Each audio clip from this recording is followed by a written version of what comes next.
ഞാനിപ്പോൾ നിൽക്കുന്നത് അനന്തപുരിയിലെ ഒരു വ്യത്യസ്തമായ ഒരു കാഴ്ചയിലേക്കാണ്. കാരണം കൾച്ചറൽ പ്രോഗ്രാമിന് വന്നവരാണ് ഇവരെ പരിചയപ്പെട്ടു.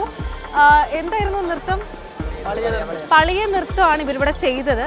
അപ്പോൾ വളരെ അധികം സവിശേഷതകളുള്ള ഒരു നൃത്ത രൂപമാണിത്. അപ്പം ഇവരിത് ഇവിടെ അവതരിപ്പിച്ചത് ആദ്യമായിട്ടായിരുന്നു അല്ലേ?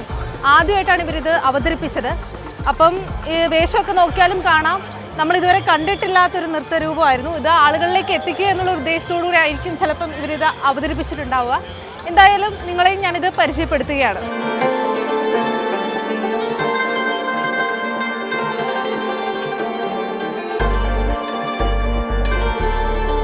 ഇടുക്കിയിലെ കുമളിയിൽ ഉള്ള ഒരു വിഭാഗക്കാരുടെ പരമ്പരാഗതമായ നൃത്ത രൂപമാണിത്. അപ്പോൾ ഇത് ആദ്യമായിട്ടാണ് നമ്മുടെ സ്റ്റേജിൽ ഈ വർഷം ആരംഭിച്ചത്. കുട്ടികൾ വളരെ മനോഹരമായിട്ട് തന്നെ ഇത് അവതരിപ്പിച്ചു. ഇതിന് സ്റ്റേറ്റ് വൈസിൽ അതിന് എ ഗ്രേഡ് തന്നെ ലഭിക്കുകയും ചെയ്തു.